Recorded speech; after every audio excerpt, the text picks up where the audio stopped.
It's 10 o'clock. Thank you all for coming. I'd like to make a friendly minor request when you're speaking. Please speak directly into the microphone if you can. That way we can pick it up for the folks that are listening online. To start with,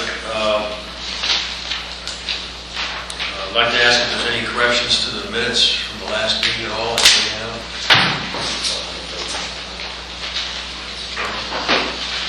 Hearing none, we'll move on to the first discussion item. John, can I interrupt you real quick before we go too far?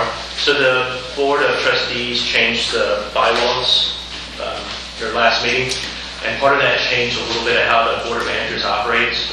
One of the things in there would allow the Board of Managers to set a presiding officer, and it also allowed for entities like the City of San Marcos and San Antonio Water Systems to appoint someone to this board. I don't know if y'all feel it appropriate to go ahead and select that presiding officer, or if y'all prefer to have that as an agenda item for next month. To me, the Board of Trustees has authorized us to do it. We might as well do it. So the agenda is not. It is not. I'd like to move forward with the recommendation only because this is probably one of the few meetings where everybody's here. I guess all entities are here, Yeah. including the partners. So I'd second that. So I nominate Justin Ivanchuk. I'd second that.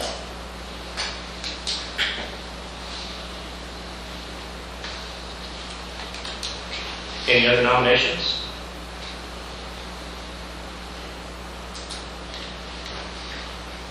Everybody good with that move? Say aye. Aye. Any opposed? I don't know how I'm running the meeting now. I would like to make a comment, Justin, if you're the chair of the meeting. Agenda item number 9, we'd like to move up front after Brandon has his opening remarks regarding the construction committee. New-Gen is on the phone or on the online listening, and I've asked them to give reports on the work that they've been doing concerning the Lane Dunlap Wells Ranch blending and fixed operating costs, and also to report on the methodology that they've developed recently for annual orders for Hayes Caldwell. And I know that Chris Hefford is listening online, so with that I'll turn it over back to you, Justin. I think that Brandon has some opening remarks. Yeah, whatever route I want to go. If y'all want me to start with the construction committee notes, I can. You may remember that we asked to switch my meeting with this meeting so that y'all could get a chance to hear what the construction committee is going to recommend to the full Board of Trustees at Monday night's meeting. Y'all can choose to make a similar recommendation, or you can choose to do nothing. You will not hurt my feelings, but I think it's important for the Board of Managers to hear so that they can provide their Board of Trustee members with some feedback on what we're proposing so that they understand what's going on. It's always difficult. The construction committee gets a little more in the weeds than the Board of Trustees, obviously. And it's difficult sometimes for the trustee members to pick up on everything right away and some of the nuances. So I think it's important for the Board of Managers to be informed. We met last Tuesday, October 31st, and had a few items on the TxDOT relocation projects. You may remember we're doing the IH-10 Santa Clara sewer line, and we're doing an FM 1518 relocation project. Utility Engineering Group proposed a change order number 2, which increased the casing size for the project from 36-inch to 42-inch. That cost increase was $11,522.31, which brought our supplemental agreement with TxDOT for the project to a total cost of $694,327.18. Of that money, $128,422.97 will be directly paid by TxDOT. And the remainder, which is a little over $565,904, will be paid by CRWA and then reimbursed by TxDOT at a future date. As many of you know, that takes a little bit of time to get that reimbursement, but it is fully reimbursable, and this item is already budgeted for. It's actually been budgeted for the last 2 years. And so the construction committee made a recommendation to approve change order number 2 and to approve the supplemental agreement number 1. And I think we have that further in the agenda for y'all to make a decision on whether y'all want to make a similar recommendation. You're welcome to ask me any questions about it. If not, we do have David Knifer here with Utility Engineering Group who can help explain a little further for any other information. On the 1518 project, not much to update the board of managers on. That project, just as a reminder, is going to be 80% borne by CRWA and 20% reimbursement. So it's a little bit opposite of what we're talking about here. We're happy that at least some of it's reimbursable, but for the most part, Canyon Regional's on the hook for that. And that was also a budgeted item, so it wasn't a surprise. UEG also updated us on the GIS system. Originally, CRWA staff was taking the measurements and the GPS coordinates for some of CRWA's facilities, but John moved the staff member to a treatment plant, and that left a gap in finishing that work. Utility engineering group proposed to finish that work as a coordinated effort between them and Colliers Engineering, which I believe used to be KFW, at a not-to-exceed cost of $42,337.50. They expect to be able to finish the measurement in about 8 weeks or so and then provide information for CRWA and take a little more time addressing CRWA's comments. That was also a recommendation that the construction committee is going to take forward. They continue to do the work on the standards and specifications, and David expects to be complete sometime here this month. We're still looking at the Hayes-Caldwell pipeline alignments. There's a number of different alignment routes that staff are looking at. They all have their pros and cons, easements, right-of-way, bores, just different aspects. David's been working on some of the numbers of a estimate per foot cost, both for easements and for construction, and looking also at the plan improvements that it would take to have a dedicated pipeline. At Lake Dunlap, CRWA is working on contract negotiations with Garver. John, do you know, have those been complete yet, or are we still working with Garver on the contract? It's in Trey's court right now, with a little backlog. I know that Garver has requested some minor non-consequential edits, which Trey is working on to get back to him. As soon as that's completed, then we can begin negotiating the scope of the contract. And so one of the things we talked about in the construction committee is limiting the changes to that master agreement. The construction committee had worked on that agreement last year to try and standardize the agreement between all the different engineering firms. And so as you can imagine, if you've got a standard agreement and you make a whole bunch of changes to it, you no longer have a standard agreement. You just have different agreements with everyone. And so we're hoping to keep those agreements as standard as they can be. There's obviously some minor language changes that we can accept, but we don't want to accept major changes. We're hoping that Hayes-Caldwell improvements, phase 1, will go out to bid. The phase 1 improvements are the tank, some electrical work, and some pipe work. That existing tank out there has been leaking for a number of years, and staff's worked hard to try and keep the tank from leaking and be in violation, but they felt that it was in the best interest for the Hayes-Caldwell group to at least move forward with phase 1 and then go out as soon as possible on phase 2, which would be some of the remaining components. Unfortunately, it doesn't look like they're going to have a recommendation for us until January, which is going to delay us a little bit, but the bid should be out later on this month. The other thing that CRWA staff provided was a reimbursement resolution for the Hayes-Caldwell membrane project. So Hayes-Caldwell has a few different projects going on. We've got this Hayes-Caldwell transmission line. We've got the improvements that include tanks and clear wells and ozone and detention ponds, a number of other items. And then there's the failing membranes within the membrane building itself. Ardura had a scope that the Hayes-Caldwell group initially met on, and they approved a reduced scope of about $110,000. That group got together again and determined it was in their best interest to go ahead and approve the remainder of the base scope. And so what CRWA did was provide a reimbursement resolution for that project, and then a recommendation to approve the second service order for the remaining $659,415.50. And again, that's just for the base scope. There are some supplemental scope items related to water and board funding and some additional investigations of the membrane buildings needed. The construction committee is recommending moving forward with that, but we requested that the recommendation come with a revised schedule. The schedule we had on the service order was an old schedule, was I think a few months out of date, if I remember correctly, and it needed to be updated. We received some updates on Wells Ranch 3. Staff's still working towards 13,000 acre feet total, and we did have that initial application for 920 acre feet, which is currently being contested. I will take any questions related to that, and we can get into more specific questions later on the agenda items too. Y'all have them come up.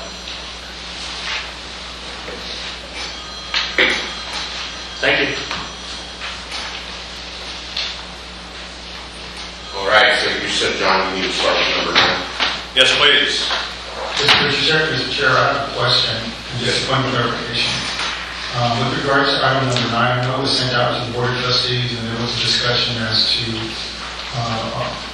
violating the Open Meetings Act and walking forum.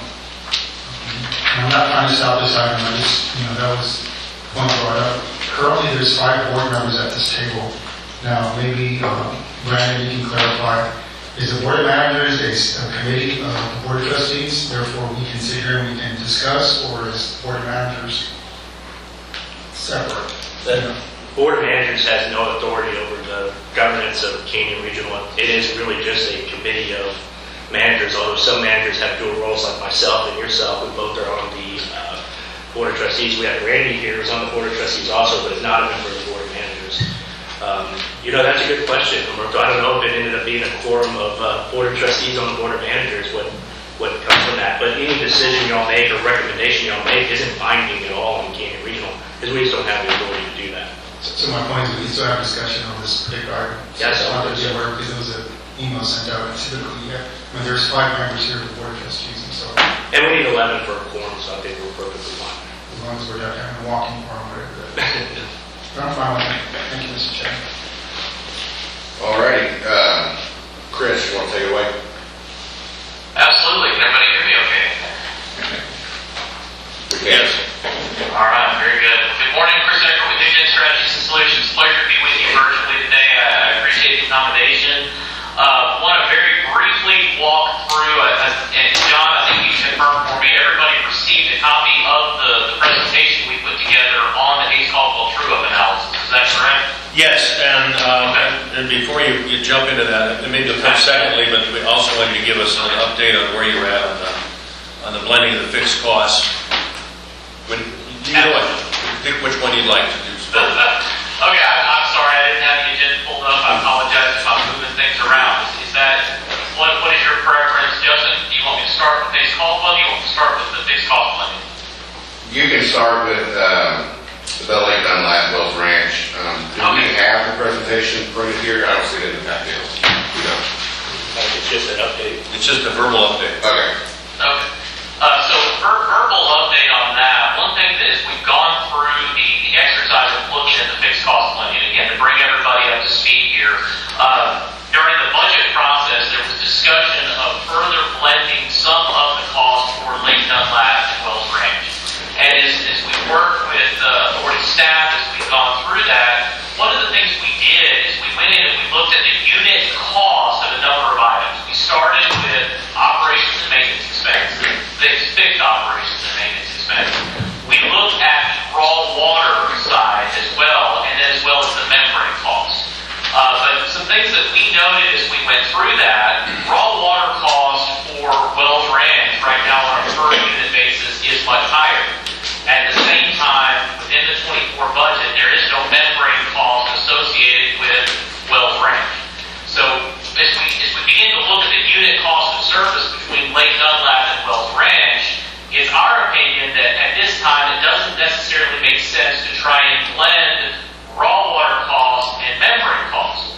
However, when you look at the operations and maintenance costs, the fixed O&M costs, right now you're calculating a per unit cost per acre foot of subscribed capacity at Lake Dunlap of slightly over $100 an acre foot. As you look at Wells Ranch, it's about $97.53 to be exact, per acre foot. Anytime you're coming in and trying to combine costs, it's our opinion that when those unit rates, that unit cost of service gets closer, it makes sense at that time to blend those costs. And right now, as I look at Lake Dunlap and Wells Ranch, it's my opinion that those costs are about as close as they're probably ever going to be. So if the managers and trustees want to move forward with blending of costs between Lake Dunlap and Wells Ranch, which, as I've told you before, I think makes all the sense in the world as the authority continues to grow and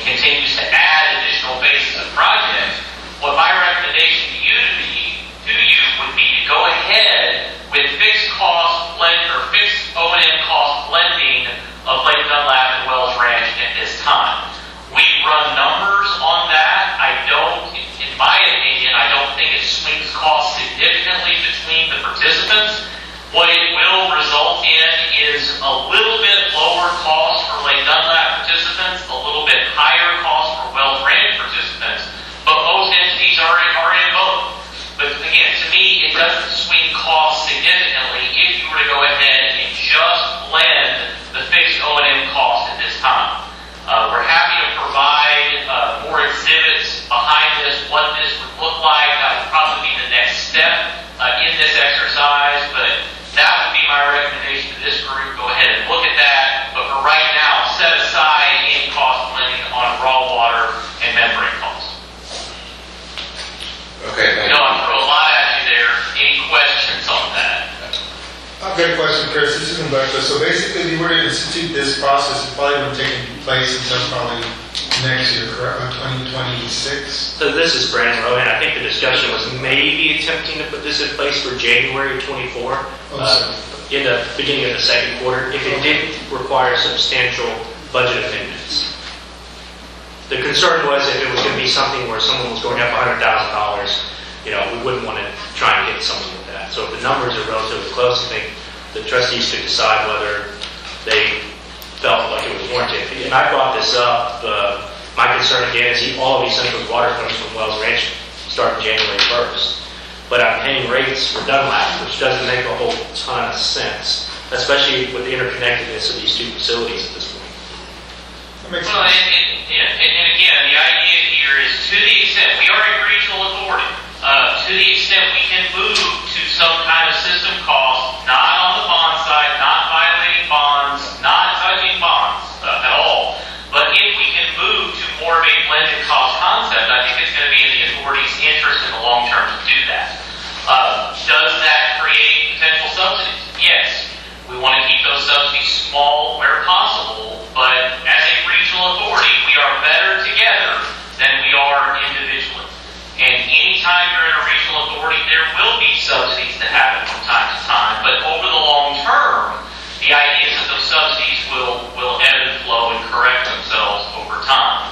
Numerically, what we're talking about here is $18,000 on a total of about $2.27 million. This is less than, easily less than point 0.079% or 0.79%, less than 1% swing on this. So I think if you wanted to move forward with this in January, it's certainly something you could do. We can have numbers for the next meeting so everybody can see how this is going to move, but I don't think it's going to have a significant impact on the budget. Chris, Tommy North San Marcos. You mentioned that now's the time to blend them because they're so close together. Are you advising, though, that over time as we go forward that we still evaluate those to make sure that they remain close together? Or are you suggesting once you blend them, it's blended and you just move on? Or is there a check step later on where you validate that they're still close enough that makes sense?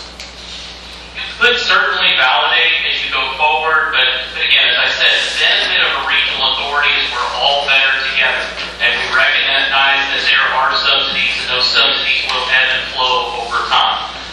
It would be my recommendation that once you go this direction, you don't look back. You continue to move forward to a system concept, a regional concept, but if you wanted to continue to evaluate this, it's certainly something you could do. Any more questions for Chris? Are we looking to make a recommendation to the trustees to move forward? This has already been approved. As much as I wanted to move forward, I think without having some of that presentation or methodology out there, it's kind of difficult for me, even though I'm the one that asked for it, to heavily on that recommendation move forward with the full board. I don't know if we can explain it to the full board, to be honest with you, with the presentation we just got. No offense, Chris, you do a wonderful job, and I always appreciate your work you do. What I'd recommend is let us put firm numbers together, show you what the budgetary impact is. We can bring that at the next meeting so everybody can see it, or we can distribute that in advance of the next meeting. I really think once you see the impacts and how small they are, I'm hopeful that there will be comfort in moving forward that direction, but we're happy to provide more information there. Okay, I don't think our next meeting will be until January, so we may push that to February for the trustees. Okay, there's no more comments or questions on that. Let's, Chris, move on to the rate methodology for the Hayes-Caldwell annual overages. Okay, fantastic. I can do that. And again, I believe everybody received a number of items that John had sent out on this particular topic. We've been down this road before. We're continuing to go down this road, looking at what happens when an entity overuses their capacity, their subscriber capacity within a particular project. And here we're looking at Hayes-Caldwell. The idea is that to try and develop a methodology that can potentially be utilized for the other systems if we decide to go that way, but really just focus on Hayes-Caldwell at this time. The methodology I have for you today is very similar to what we presented before. We've worked with authority staff to go through this. We believe that this represents a reasonable path forward, but happy to answer any questions as we go through this.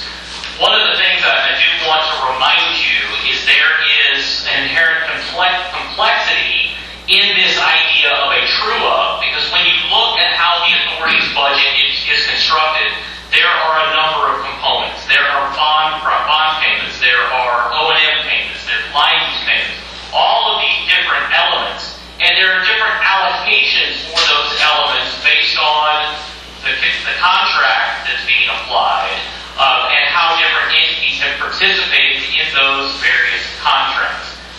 That introduces the complexity. You really have to properly true up, you've got to drill down into certain components. And so when you see this, the chart I have up on the screen right now is just demonstrating what those components are. As we true up the cost, what we've done is we are looking at those buckets of dollars so that we true up properly. We've got another spreadsheet on this I'll show in just a minute, and we can show how these dollars flow back to the entities that did not overuse their capacity. But I'd also remind you, this is an after-the-fact process.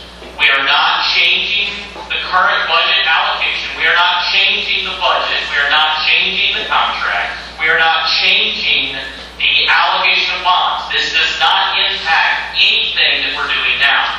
This is all it's meant to be an after-the-fact, true-up process. So I do want to be very, very clear on that. This is all after the fact. We are not impacting the bond through this effort. But as I said, again, we have different elements that are occurring within Hayes-Caldwell. We have the 2003 contract that's used to allocate some costs at this time. We have the 2021 contract that's used to allocate some costs at this time. We then have certain entities that have participated in the raw water sources, whereas others have not. And so again, that's some of the differences that you see in this process. We have to reflect that in the true-up process, because that's how you're paying for costs right now. And so we want to align with that process. But what we're suggesting you do is you go in and you look at these components of costs. So we have plant bonds, we have raw water bonds, we have fixed O&M costs, membrane repair and replacement, and the line use costs. And you can see there are volumes. In this case, we've stated it as kgals, 1,000 gallons. We've taken the per acre foot subscription, translated it into thousands of gallons. But the idea here is that when someone goes over on an annual basis, this is not done on peak day. I know we've talked about that in the past. But what we're looking at here is total annual use. If you go in and exceed on an annual basis your total use, you would then be applied a true-up. And it would be based on the volumes that you see here, which match back to how cost is allocated in the budget right now. If you want to look at this on a per acre foot basis, we've done that as well. You can see how the different contracts play in on a per acre foot basis. All we're doing on the prior slide is translating that to per 1,000 gallons. So what we've done here is we've taken the budgeted cost. We are dividing by the volumes to get a unit cost. I'm going to back up and look at this on a per 1,000 gallons per acre foot. So, for example, on the plant bonds right now, that's $1.09 per acre foot, per 1,000 gallons. For every 1,000 gallons an entity goes over, they would pay $1.09 per 1,000 gallons.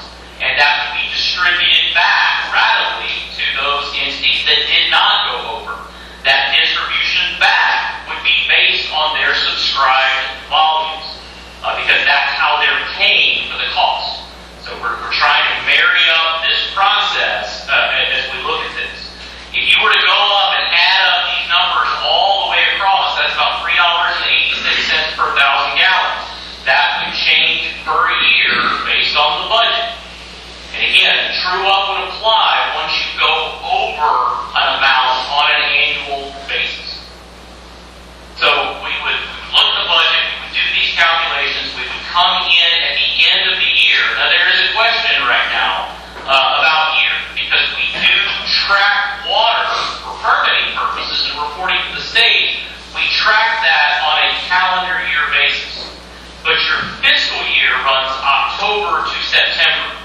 Our calculations here are all based on a fiscal year basis. So we would look at this, we would propose that we look at the true-up on a fiscal year basis. I know that's an outstanding question relative to state reporting on an annual basis. That's just something that would have to be reconciled there. But just to drill in just a little bit more right quick, just to give you an idea of what this process looks like, and I'm just looking at the treatment plant bonds here. You see we have our total budgeted cost. We're dividing by our subscribed capacity. That gives us a cost per unit. We then add on administrative costs. When you look at administrative costs for the authority right now, that is allocated to the entities based on their total cost of service.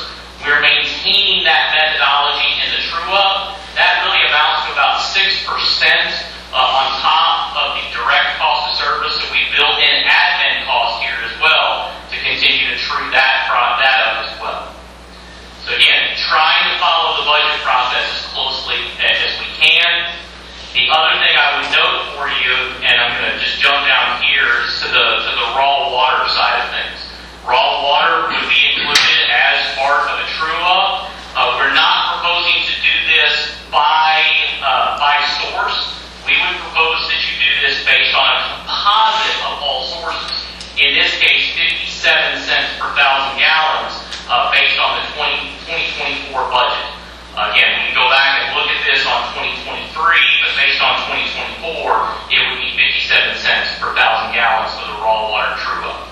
But again, those volumes are different. Martindale has water that is outside, it's independent of what's under the authority. So the true-up there, the return to Martindale would be different because they have a different amount of raw water under the contract. So let me stop there. That's method. I do have, and I believe everybody has seen the spreadsheet. Let me put that spreadsheet up while I pull that up. Are there questions on methodology here? This is Humberto Ramos, County Line. With regards to what occurred this year, we would basically do the fiscal year. So I believe the overage occurred in October, so we're within fiscal year. We're not having to go back through annual, so we're fine this year. So I see where the logic works on fiscal year. Is there any problem with regards to reporting water annually? I don't see a problem right now, but I just wanted to ask that question because, we report water annually, so water, one would presume that firm water is used first. I'm not sure how we manage things here, but just technologically, is there going to be some threat of using water that potentially is not available? What is the concern, or is there a concern? And maybe you don't know this, Chris, but I just thought I'd ask that. Again, fiscally it works now because overage occurred in October, but within the fiscal year we use those new numbers that the budget was prepared for by Joan. Makes sense. The question is, with regards to water supply, is there any jeopardy or is there anything we need to watch out for? As I look at it, and I'll ask John and Adam to jump in here as well because they've been more in the details on the timing probably than I have, but your budget's based on a fiscal year. It's my opinion that the true-up should be based on a fiscal year, and in doing so, you're capturing 12 months of use. It's not going to be a perfect match to your annual use, but as long as you stick with a 12-month period and look at a 12-month period, you're truing up to a 12-month period. So, of course, there will be a 2-month timing difference there, but as long as you stay and be consistent with 12 months every time, it should work itself out over time. I'll ask John and Adam to provide their comments there. Again, I see personally no problem with the fiscal year analysis here.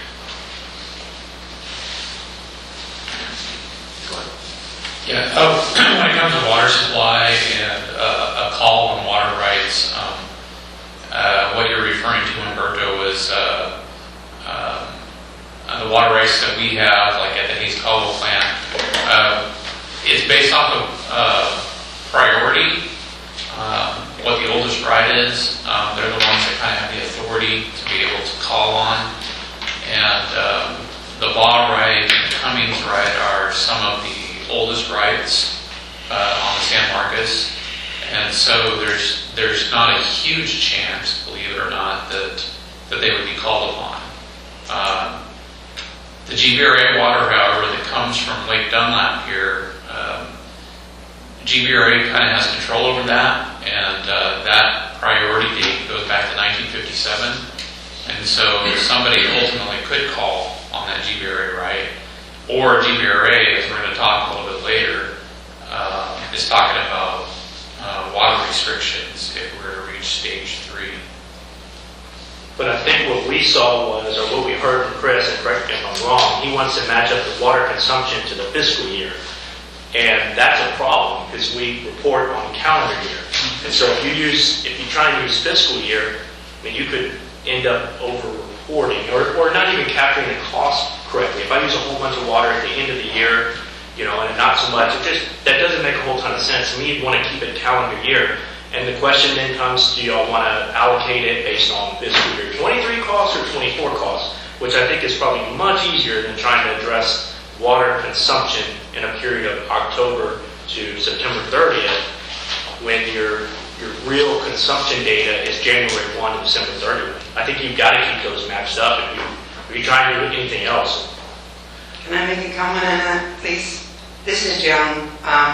So this whole deal is dollars, and I understand it's on usage and if you go over, but we're billing on a fiscal year.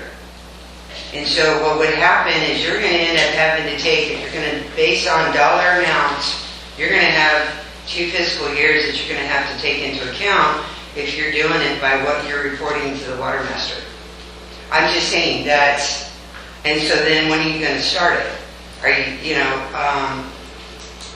this whole deal is to someone that's gone over to pay the entities that didn't go over, and those are dollars. And it's a dollar amount, it's not water drops. But once you go over, you go over. So let's say you go over in July. So why not base it on a fiscal year? You start, if you're going to do it in October, and then, like Chris said, it will even itself out once we get going with this. I just don't know why you wouldn't base it on the calendar year and the actual true consumption that happened in that year. But it's still a true consumption on a fiscal year. Only if everyone takes their exact amount every single month, but that's not the way we work. We take more in the summer and less in the winter. Sometimes we take more in the winter and catch up. Like East Central has multiple contracts, so there are times where we'll back off Canyon Regional, increase our solids contract to meet our take-or-pay there. And so that consumption changes. To me, if you just keep it based on the calendar year and the consumption in calendar year, if you go over in July, you're paying fiscal year 23. If you go over in August and September, fiscal year 23. The same you go over in October, you've already put all the new rates in.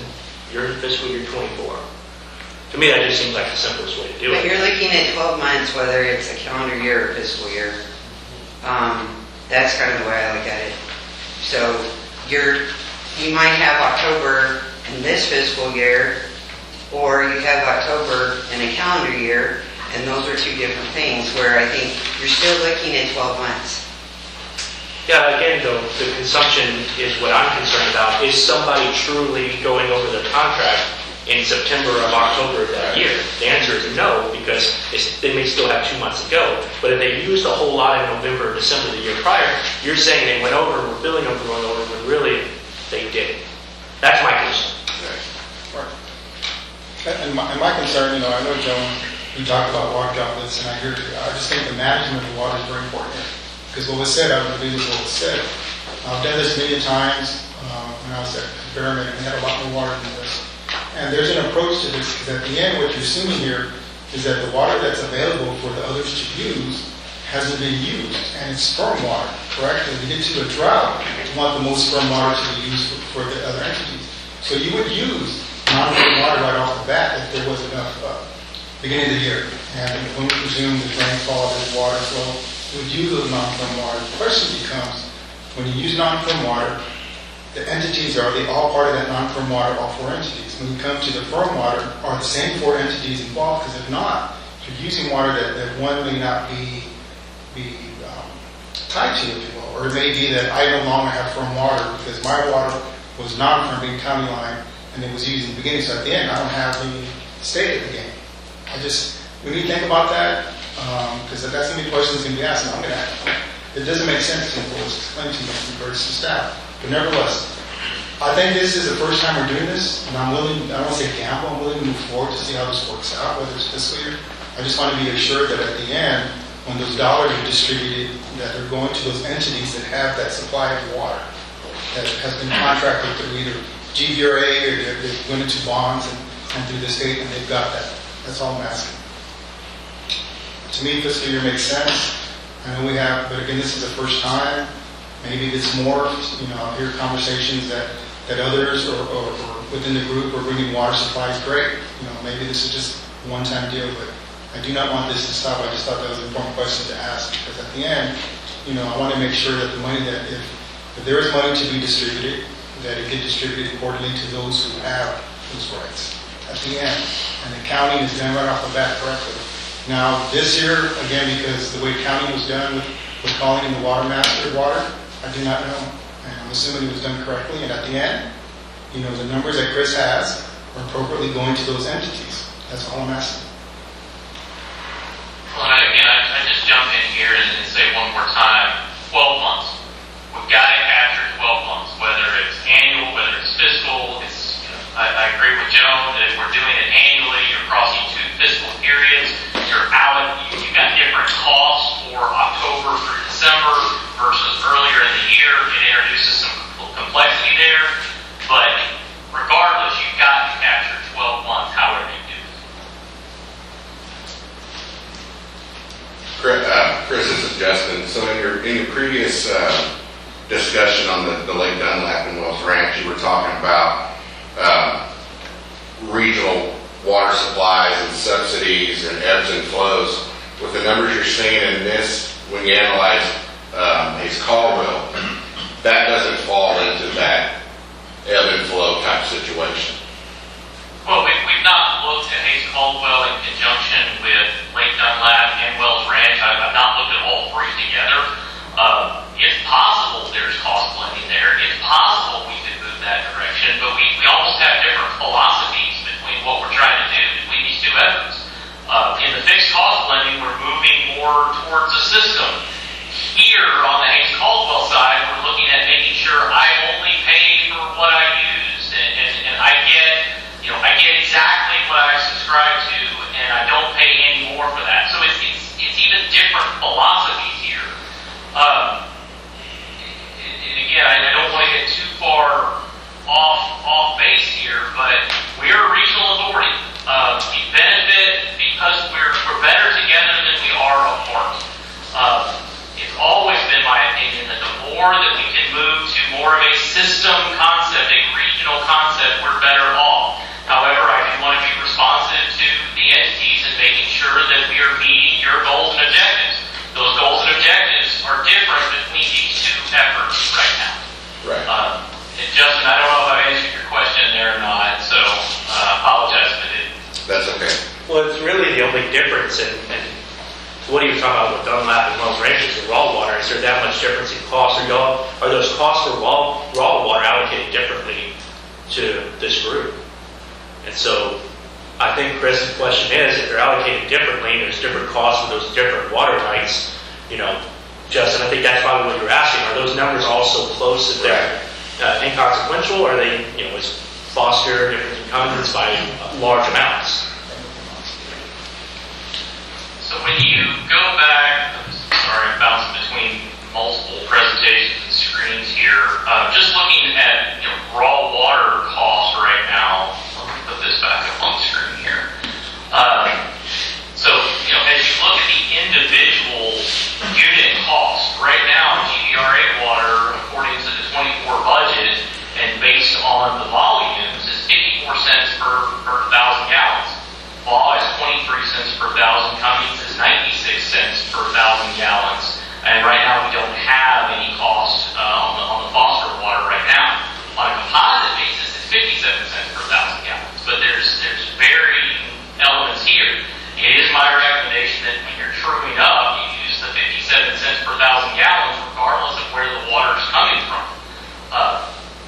You can certainly go down and look at the individual sources of water and how the individual sources of water are used, but at some point, water is water, and trying to identify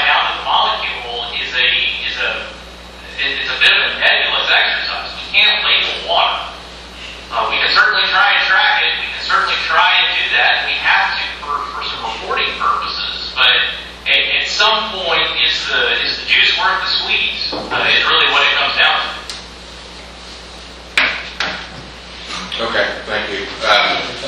Do you have any more on your presentation? Nothing on the presentation. I will put up, was there a comment there? I apologize, I talked over somebody. I apologize, I was just coughing, Chris. Oh, okay. This is Stephen. We go- Yes, sir, go ahead. This is Stephen with Martindale Water. I had a question, and Chris, it may be more for Adam. The concept of overreach is applied by the contract, and is that a fiscal year? In the contract, it is based off of fiscal year. So That's- overages are from October to October. From October to September. September. Yeah. Okay. One more question. We're basically talking, let's say theoretically 44.81 acre feet of overreach for last month. What block of water did that come from?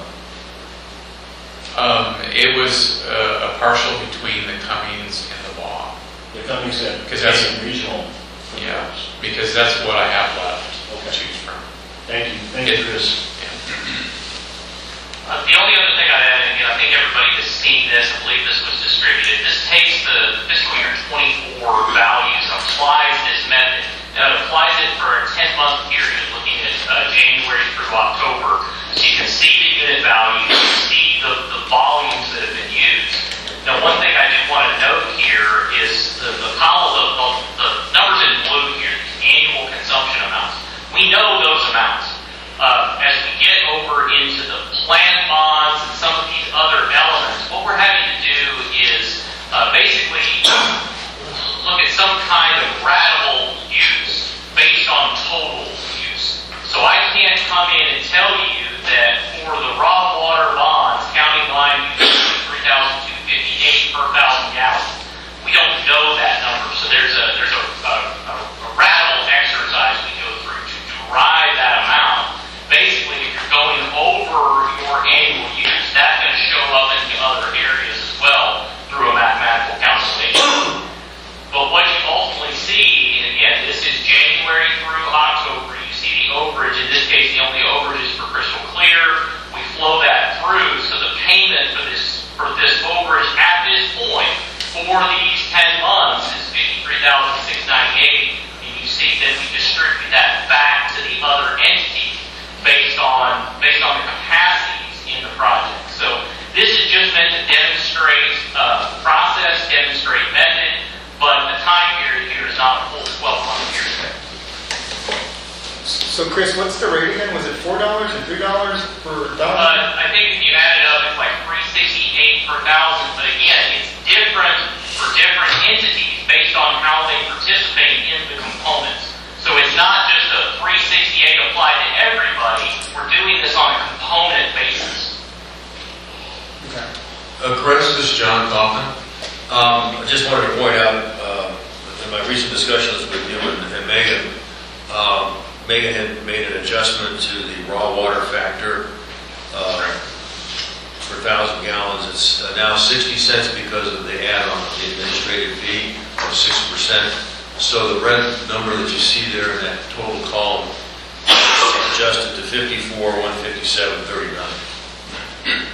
Yeah, I apologize that I missed that. Should have updated this, but you're correct. There's the raw water number is slightly higher if we get this fixed and back out. Didn't make a huge change, but there was a minor change there. Right. Thank you. So let me ask staff, this is Rebecca. With regards to what's left, you mentioned the Cummings and the Ball, is there enough water left to carry over? I won't presume again, Crystal Clear, and I don't mean to call it Crystal Clear, we didn't have an overage in November, we didn't have an overage in December. Is there enough water to allow all the other entities to meet their needs these 2 months and allow Crystal Clear to have an overage based on the Ball and Cummings permits? Well, you'd also have to include GRWA water in that as well. Yes, if you look later on in the report, you can see how the trend is working out. It's going to land about somewhere it did last year. Like I said, in the trend, you can see where it's going to land. It's going to be just underneath our allocation that we have for the whole plan for the calendar year. So this work was given to Chris by the Board of Trustees by resolution. Do we want to make a recommendation to the board to there was some legal issues I think Trey needs to look at to see if I remembered some conversation right, if this was contractually able to do, we were able to do this, or did it violate any bonding? Did you get any answer back from our bond counsel on that? Bond counsel, I think, is in support of this kind of methodology because it does not violate any bond covenants. Okay. I think there's a bigger question as to whether or not the contract allows for this. That's a separate legal question, which we're not prepared to address. I would recommend the board of managers stay away from this one, just because of the long history of what's been going on here with the contract dispute. In fact, it rose to board of trustees level. I don't know if everyone sitting here, manager-wise, has enough information on just what's going on here, to be honest with you. That'd be my recommendation. It's going to the board either way, regardless of what we... I think it's important that Trey opines on whether the contract allows Canyon Regional to implement a charge like this. I think that's important to get. If this is going to be on the agenda for next Monday, which I hope it is going to be, that he could do so by then. I mean, I'm just one manager. I mean, if y'all feel comfortable making a recommendation, I'm just one person. I support it because it was the resolution came from our trustee. Yeah. So, I will jump in here right quick. I can't speak to the legal side on the contract, but I have spoken with the authority's financial advisor. We are not changing bond allocation. We are not changing requirements under the contract. This is an after-the-fact process. So I know the financial advisor is on board. We are not violating bonds. They don't believe we're violating the contract. Understand that's a financial opinion, not a legal opinion. But do want to point out, this is an after-the-fact. We are not changing the obligations under the contract. thank you. I will comment that it is on the agenda for the Board of Trustees meeting as a draft. The executive committee hasn't seen it yet, and we'll be discussing it this afternoon. Chris, I know this is a little late, this is chamber portions, and I don't really have a big dog in this fight, but it's something that could come up in the future. The money that's being reallocated, some of that is also administrative. Is that going back to Canyon Regional for their administrative cost, or is they're not out of it altogether? They are out of it altogether. Every dollar that we collect in terms of a true-up goes back out to the entity. None of the money is proposed to stay with the authority. Oh, so they'll pay. John, I would imagine if this was approved by the board, that it would be some type of credit on invoicing, correct? Or would it be an actual monetary exchange? It would just be a charge and then a credit, so it would zero each other out. It has no budget consequences. Okay. I've got to follow up to that. I see Brandon shaking his head. I don't know, Justin, what's going to happen, because there was an MOU, as you recall, and the MOU was generated from staff, and it asked that this money go into repair and replacement, which I'm totally against. I think this needs to go back to the entities. The problem here we have here is a major problem. We have this agenda, this item for the board asked for it. The problem is contractual. Can the board change the contract that they have to individual entities to have an entity pay for this new overage charge? I do not know. That's one issue. The second issue is I want some clarity as a board member how this is going to be dispersed. It's going to be dispersed based on what we discussed, whether it's a credit, whether it's going to be, however it's going to be. I need clarification on Monday when we take this item. What I do not want to do is, and I know how we do this because I thought we were going to, prior to us sitting down, we met for many meetings, all four of us, four entities, we've had lawyers, we've had general managers, sit down and talk about this. I was hopeful we'd sit at the four members and just talk about this, general manager, to get an idea of how this impacts each other and how this is the solution. I think that a lot of that could have been avoided if we had that sit down. I just do not know we have all the answers for Monday's meeting, and I'm afraid that if we have not had that sit down and clarification amongst entities, and some of us can, maybe say forego what the contract says and I'm willing to pay because, it makes sense or whatever the case may be, maybe in jeopardy. We're forcing this down everyone's throat within these four entities because one would presume if this occurs next year, the same process won't happen. So if we do it one time, it's going to set precedent for the subsequent times. I think it would have been a lot better approach to have that sit down and just talk, general manager. Those are my points as a board member. I I need more detail as to how this can be dispersed before I take action. We did authorize through the 4 members resolution, it authorized the board to engage Chris, and I appreciate what he's done. He brought clarity, but the question is, where do you go from there? Well, and I see that Chris has the disbursement laid out pretty clearly. The MOU you're talking about, nobody took up, so I mean, at the end of the day, it's useless. But you have the recommendation on how to redistribute it. And it actually laid out specifically being redistributed based on those items, not to repair and replacement, not to CRWA's admin costs, not back to general fund. But I think that can be spoken out loud at the trustee meeting, make sure they know. Because I agree, it put it into other places doesn't make a ton of sense to me. I just wanted to say that. And also to Roberto's point, there's still a fundamental legal question that hasn't been resolved. The MOU was to bridge where we were in July and August to getting full resolution. And part of that was because we didn't have the legal, full legal decision on where we were. So I think fundamentally you still have to get that done. I'm not on the board of trustees, but I would hope one of you would table this or just have it as a discussion item to bring everybody up to speed. But I think your board of trustees vote probably ought to be delayed until we have that legal issue completely resolved and everybody's satisfied. But we did a similar thing in 2016. The Board of Trustees voted the overage rate in 2016.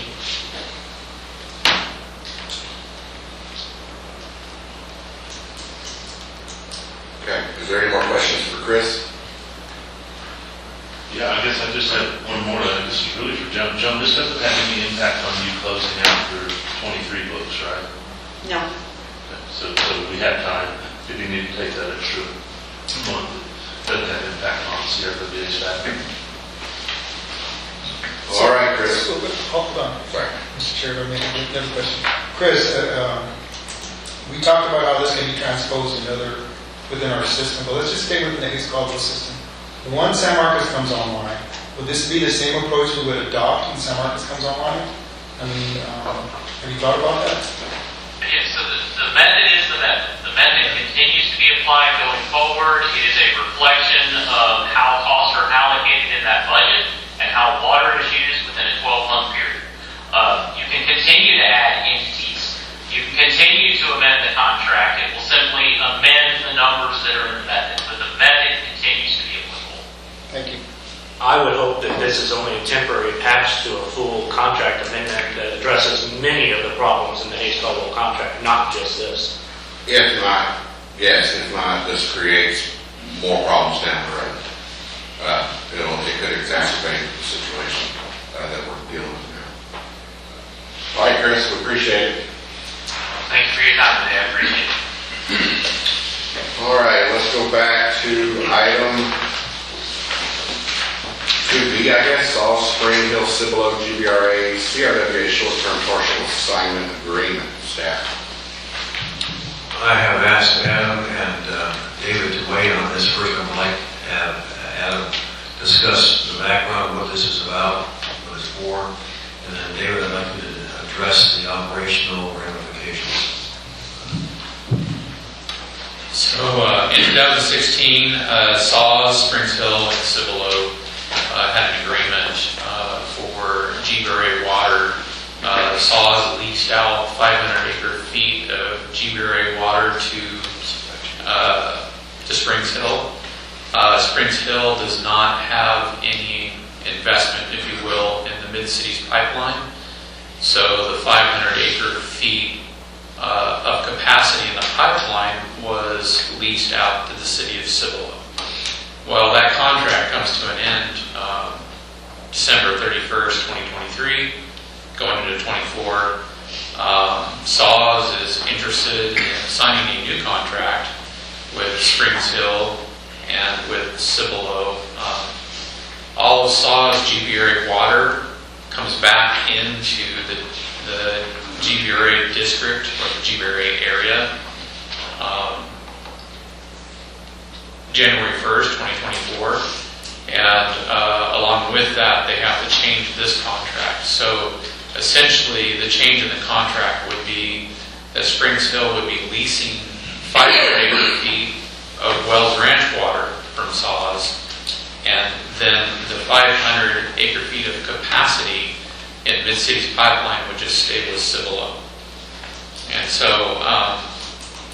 this contract would be good from January 1st, 2024 through the end of SAW's contract in the Lake Delhi facility, which ends December 31st, 2028. So that's basically the history and what's occurring with this contract. Any questions for Adam? All right, moving along to number 3A, precipitation update. Justin, I'd like David to comment on the operational ramifications of that. David, would you use the microphone, please? So this agreement would put all the water being delivered to them on 46 metering station over here, which all the water would have to come through here. We're adding the other 2 metering stations at 467 and Hickory Farms to this so that the water can be taken over there. How do you get the water from Rose Ranch to 46? 5-gallon buckets. No, I'm serious. It's not possible at this time, the way operations are. That's why I'm adding them other 2 metering stations in on it, so that we can move the water through. And move it through their system. I mean, I haven't mistaken this, but I think the question becomes, who has capacity? Whose capacity is being used? I would think, I'm very familiar with this because we made the deal way back when. It's very civil. Very familiar with how it worked here and how it's changed over time. And at the time in Springs Hill, when they made the agreement with San Antonio Water Systems for paper water, now we're talking wet water. I have no dog, but just basically finding the question, how do you get wet water to them? We can move it around and bring it through Dunlap, but it wouldn't be easy. So, right now, we can move it to Ranch to the metering stations. Also, they also have the other line over there that the raw water line that's coming into the plant. You know, that could be put back into service and go that way, but we just need to make sure that all of it is not being assigned 100% over here. It could create a problem. One thing that also needs to be considered is how GBRA has defined water usage for each one of these entities. And when you look at the GBRA contract, it talks about how Springs Hill, most of their service area, including where they get water from Wells Ranch, is located in the GBRA area and has the right to use their full water in the GBRA area. There can be, to some degree, on paper, Wells Ranch water is being used in Guadalupe Basin and GBRA area. So there can be on paper an exchange for that water. And so that's something that we're really going through right now, is just looking at, so, where water comes from and where it's going. So it's, in terms of operations, it may be a problem, but on paper, I don't think it's going to be that much of a problem. I just thought I'd ask, and keep aware of Springs Hill situation as well. They need water, so yeah, it makes sense, whatever you do. I just thought I'd ask. Any more questions or comments? Are we looking at like future more permanent? Is it something that they're going to want to purchase that water in the future, and then make a more permanent solution to this, or is it something we're going to be figuring out every several years when this comes up? Daniel's not here, but I think he wants to participate in Ranch 3, which would hopefully end that. And I believe, if I remember right, this agreement is a final agreement. I don't think it has any provisions for renewal. Yeah, that's correct, Brandon. It's a final agreement, and once 2029 rolls around, all bets are off, I guess you could say. So it'll be finalized then. All that water goes back to SAWS. Okay, moving along to water resources precipitation update.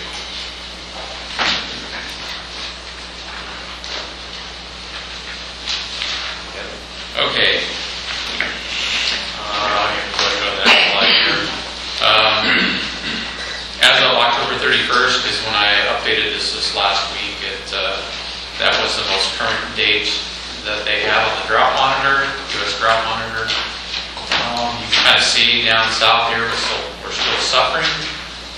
Once again, the little red dot in Texas there is better than it was this last summer, but still we're kind of right up in the right-hand corner of that red dot. Next slide. Here's the drought impact on Texas. You can see that it's lessened in the San Antonio and Guadalupe basins. Actually, in a number of those basins around there.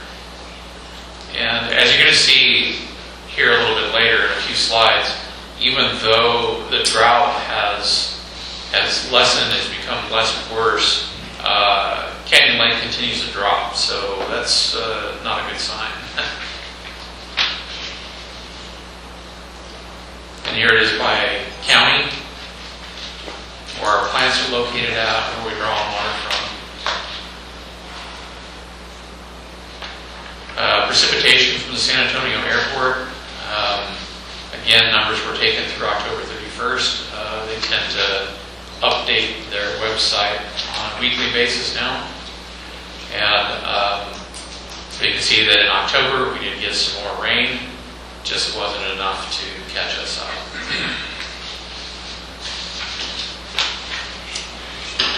Look of the historical Canyon Lake level. Unfortunately, here in 2023, it continues to drop. And then here, as of November 3rd, you can see the different levels over the last 3 years. So, November 3rd, the level was at 889.36 mean sea level. Today, it was at 889.20 at 62.8% full. What I want to talk about at this point is you can see that we have different levels of drought. What I have included as a handout over here is an email I received from GBRA last week, and also talked to them on the phone. They're anticipating that if we don't get significant rain between now and February-March timeframe of 2024, that we're going to enter into stage 3 drought restrictions. Stage 3 is pretty serious. That's when they're going to start policing, if you will, what wholesale water entities are using. And they obviously want to be able to achieve a 15% reduction. They've also asked me if I could put together a summary of how each utility that we serve is implementing their drought plans to try to achieve not only the 10% in stage 2, but also the 15% in stage 3 if we were to reach that point. So basically, we all need to get out and do our rain dances and hope that we get a hurricane or something that goes through and dumps a lot of water so that we don't have to enter into stage 3. This is the first time, by the way, that we've all faced these kind of conditions in this area. GBRA was telling me that even the drought in the 50s, the drought record, that there was still some flow coming into Canyon Lake, whereas there really isn't right now. So, new territory. Okay, I started this a few months ago because I was comparing 2023 to 2009. 2009 was a significant drought, and the lake level, it dropped to the lowest point since the lake had been created in the 60s. Now you can see just how far we've come in 2023. We're breaking records this year, unfortunately. Adam, Mr. Chair, this is Butterfly. I have a question, Adam. I'm looking after this, and if you can't, that's fine. presume we continue with this reduction, occurred in 2024, 50% reduction in GBR water. Question I have is, based on what we just discussed earlier with regards to overages, will we have water overages to occur? Will we have, if there's a reduction of 50%, can we meet our contractual obligations first? I'm assuming we can, and if there is some need for overages, are we going to have water available from the GBR supply to meet those overages?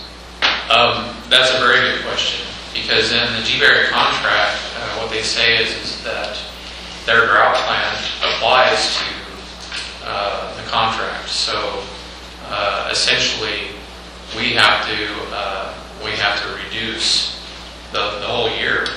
Or actually, what they said is that we have to reduce it month by month on an average use per month. And I asked them, well, what does that mean? Like, how many years do I go back? They said maybe 2 years to go back and just check, what your usage is per month, and then reduce that by a certain amount. So we have to go through and we have to do that. That's an exercise that I'm going to have to do, is to reduce the average flow per month to figure out what that will be. And so I can tell you that according to this year, I don't think that we would be able to make that 50% reduction with what has been used this year. So, And I appreciate your honesty. I just think at some point we need to go through that exercise and continue the way it's continuing, so that we all understand that maybe at the end there may not be any overage opportunities, even though we're working through this. There's some stuff out of our control, and that may be one of them, the supply of water. I'm assuming, and I could be, again, I'm not looking at all the numbers and how it's being reported out there in the question, but there may be some wiggle room with Ball and Cummings, but if there's going to invoke a 50% reduction, first question, can we meet our contractual obligation? Second question, can we meet the potential overages? And I do know we're saying we're going to meet frequent water supplies. In the event that something happens with supply chains and everything else, we need to understand, during this situation next year, if it continues, what predicament we're going to be at the end of the year. very good statement. And just so that everybody understands, this is just on the GBERI water. However, the GBERI water is 2/3 of our supply over at Hayes Caldwell, and it's a large part of our supply here at Lake Dunlap. So it is most of our supply of the two facilities, so it definitely will impact us. I'd like to add that as a practical matter, water conservation is best achieved during irrigation season. It's very difficult to achieve much in the way of water conservation efforts if all we're trying to attack is indoor water use. Yeah, that's another point, and it's going to be hard to do a monthly month in some of the months we have when we don't use as much water. So, because the water use for irrigation is the biggest use. So, I don't know how we're going to do that. Put our heads together. Well, if you don't have rains in March and April, you're not going to do that, because you're going to irrigate. Yeah. Adam, I know that this is being talked about as far as drought issues, but how much of this is also being compounded by the new usage that's coming in, all the neighborhoods and the houses that we're seeing built? And is this something that we can try to make the legislature understand, as far as trying to slow some of this enormous population growth in favor of the fact that we have a finite amount of a natural resource? Yeah, very good question. Can I step in? I think that's a question for your entity or the other entities, and not really Canyon Regional to manage growth in our districts. I would hate for Canyon Regional to step in and try to do that in our service area or district. That would be a very big overstep on what their purview in this area. No, I understand we don't have any control over growth. The city of Marion doesn't have any control over growth in our ETJ either. But there has to be some sort of communication at some point in time where we make the legislature understand, we cannot continue to allow this to happen I think across it the would be board. up to your entity, because Canyon Regional has contractual obligations to the city of Marion, to Maxwell, East Central to fulfill. We're obligated with managing those contracts. So So if I may take that comment, I appreciate the comment from Mr. Shepard, just digress. So within my service area, it's being marketed by the governor for development. And we're talking huge development. It's up to the water program to provide that. If not, they lose their CCN. So I'm going to do the best ability to provide water, time, water, do what I need to. So by going to the legislature, again, who represents this area, who represents this as a representative, and their interest is development, jobs, economic development. So I hear what you're saying, but unfortunately some of that stuff is like the mandates where it's not funded and you've got to do it. And so as a water provider, it's up to us to do that, and Justin is correct. And so that's where it is within my area. Within Justin's, I'm assuming it's the same, and others it's just different.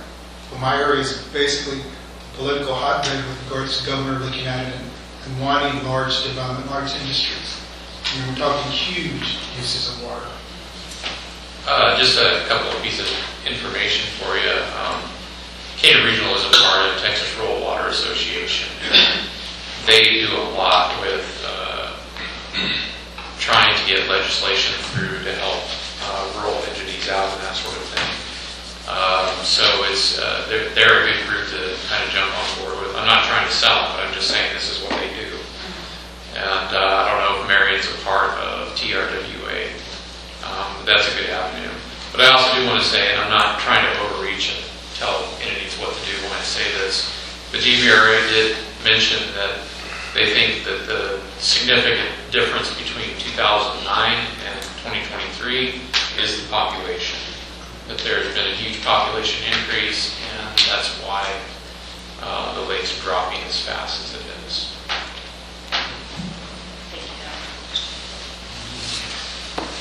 This is Stephen with Martindale Water. Proposition 6 passed yesterday. The $1 billion that was put aside for maybe some of these issues we're going to deal with. And I don't know if maybe we have someone that could possibly entertain trying to tap in for Canyon Regional into some of those funds, possibly to assist either the regional entity or the member entities. Just an idea for a thought there. Any more comments on drought, Canyon Lake update? All right, let's move on to water quality, taste, and odor update, staff. All right, really quickly, because we had a taste and odor event that happened this last year, and it appears that it was what they call MIB that caused the taste and odor issue. So we're tracking the two elements that cause taste and odor, geosmin and MIB. And you can see on this graph here that we have the detection levels. And those detection levels are really low. So it's somebody that has like super sniffers and tasters that can detect it. And so MIB and geosmin have stayed below those detection levels. And these are just the results. We're going to continue to track this throughout the year because I'm kind of interested on what the impact is going to be now that the lake is up to its level that it needs to be at. And as we come into this next spring, we're going to track these closely so that we can try to mitigate as much as possible any impact there might be if there are some taste and odor issues. We can try to cut it off at the beginning. So we're going to continue to monitor that here. I know, like I said, 2/3 of our flow over at Hayes Caldwell is from Lake Dunlap here. So this essentially is good information both for Hayes Caldwell and for here. Any questions on that? Let's move on to disinfection byproduct update. Okay, so I don't know if you all remember, but we used to include just a summary of our sampling that we do throughout CRWA.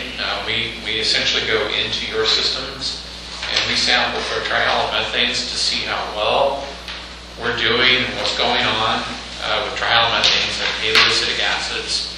And so I wanted to include just this table over the last year and a half on the sample results. Maxwell did have some higher sample results, As you all know, up there in the East Caldwell area, we stopped using chloramines here a few years ago because we were having some issues. We couldn't figure it out. And so in the summertime, we do see some spiking that happens in the East Caldwell facility. And so thus the reason for ozone. Yeah, we've been in violation of trail methods for the last 4 years. We haven't come out yet. And this goes into our conversation yesterday. With what little control I have to blend in water to bring those down. So, And Martindale was pretty close, it looked like on the report too. Yes, but we're able to blend it down with our well water. But there's one we receive over the MCL.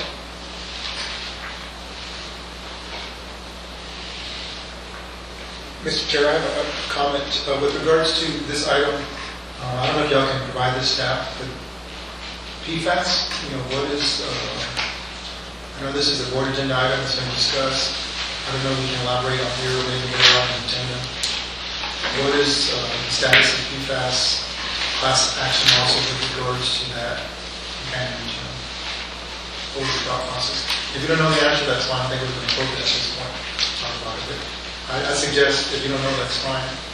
But just move along. Maybe at the end it could be brought up. What's the status of PFAS? any more questions or comments for Adam on disinfection byproducts? Treated water production update. Current water treatment operations staff. So, like down out, production runs 27, 8 million a day right now. We're putting more than over on the Wells Ranch. One thing, keeps the raw water numbers down here some, and also we're doing a lot of maintenance here right now. We had one of the generators down here, back here, to get a hole in the radiator. We had to take it off, get it rebuilt, so the plant did not have generation power here. We did get that fixed. They installed the radiator back on it last week. When they did, they hit the fuel solenoid and cracked it. We got diesel coming out. We got new one coming. If we had to run it, we could, but as of right now, we're still down on that. We're also doing a lot of rehab work on the ozone generators. All the seals and gaskets on them, we're replacing, going through all of them. Starting to get lots of leaks on them back here. Wells Ranch, we're producing 9-10 million a day out there. Well 1 is still down. They put it all back together, pump everything in this week. We cranked it up. Something is still binding in it. Shut it off immediately. It's back out there at the end of the day. We're going to pull it out and try to figure out what's going on. Crew's doing lots of cleanup work around all the sites out there currently. Hayes Caldwell production out of the coat system stages is about 1.3 a day, about 1 million a day out of the ball trailer. We also had to replace the river intake pump a couple weeks ago. We did it in 1 day. The bearing on the pump was out, which was causing the flow to go down to about a third of where it was. We're getting it rebuilt, so we have it back up. We also ran electricians down to the river for the backup pump, so we quit running the generator, using up so much diesel over there. And then it slowed down quite a bit, just because production is down, we're not putting near the pressure on the coat system. And we have started winterizing at all the locations, and the new switchgear was delivered just 2 minutes ago here for 1604. Should get it installed next week. Any questions?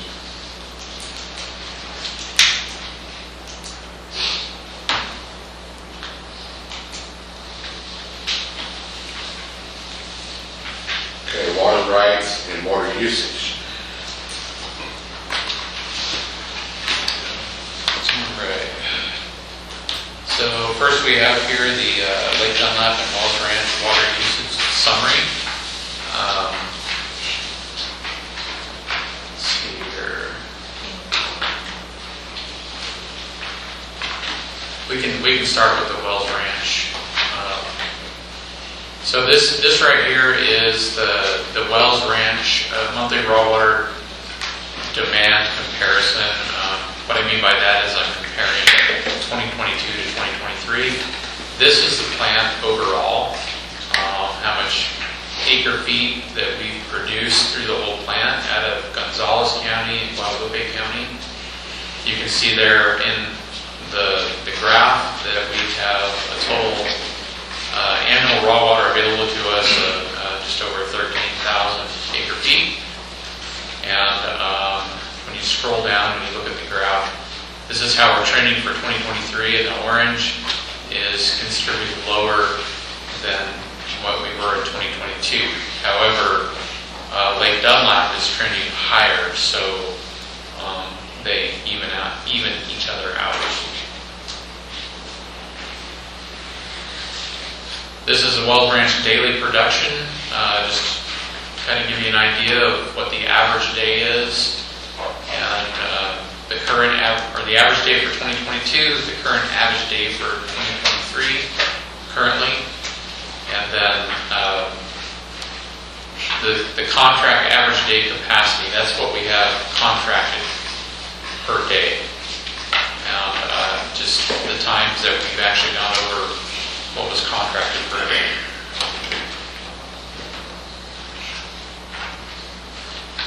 Here is Guadalupe County Carrizo well usage. We have 2 permits with Guadalupe County. We have one for Carrizo water and we have one for Wilcox water.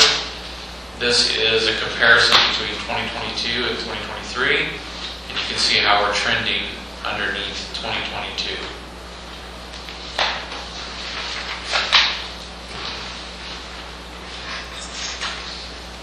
And then this is, of course, the Guadalupe Wilcox well usage. And again, we are actually trending higher. We're using more Wilcox water this year than we were using last year. And then Gonzales County, we have several wells out there. And we are tracking Gonzales County a lot closer to make sure that we don't overpump our permit. So you can see that we're tracking a lot less this year than we were last year.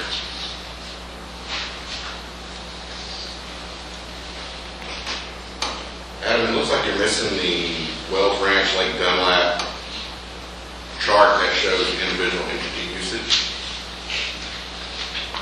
That should be in there. I didn't see it.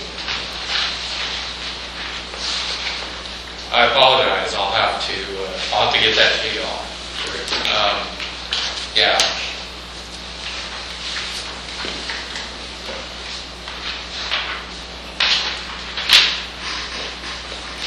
Okay, so here's the Hayes Caldwell.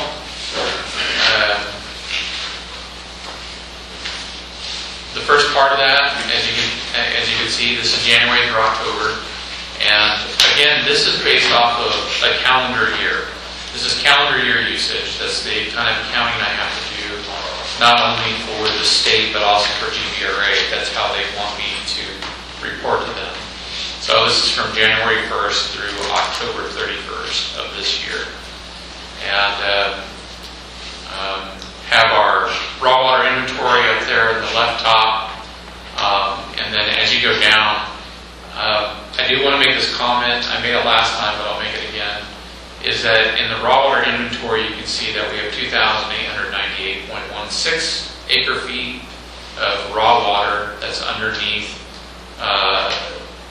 the contract underneath. I'm trying to remember the exhibit. I think it's Exhibit A, Section 1 or something like that. And so that's what we have in raw water that we're utilizing. Over on the right-hand side, I have our raw water usage, but then also as you go down, I have what the annual contract is towards the middle. The contract, and we've asked the question why, and we don't really know, but there's 2,908 acre feet that's contracted for Hayes Caldwell, so there's 10 acre feet more that's contracted than what we actually have in raw water. It's been that way for the last 20 years, over 20 years. So that's why I have the 2 different columns there. You can see what we've actually used in raw water and how much of the contract has been used. And then down below, there's some footnotes and a chart that shows each one of our rights that we have and how much we use.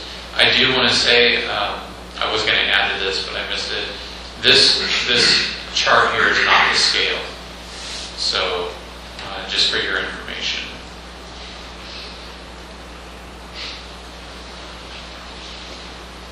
So here's the usage chart that Humberto was asking about earlier. Is do we have enough raw water for this year? Of course, this does not have the drought numbers incorporated into it. These are the real numbers, and that's an exercise that we're going to have to do. And so this is actual usage, and for 2023, it's trending like we're going to end up close to the same as 2022, maybe a little bit higher. It depends upon the usage for November or December. Does this include Martindale's 200 acre feet? No. No, I took their 200 acre feet out of there, 255 right forward. Okay. And then CRWA water usage per month. You can see what we used and what we didn't use in this graph. And again, this one's going to have to get updated to account for drought numbers. And then here's the usage by entity. And again, I apologize for not getting the Wells Ranch Lake Dunlap in there. This is for Hayes Caldwell. So the first part of this is treated, delivered water.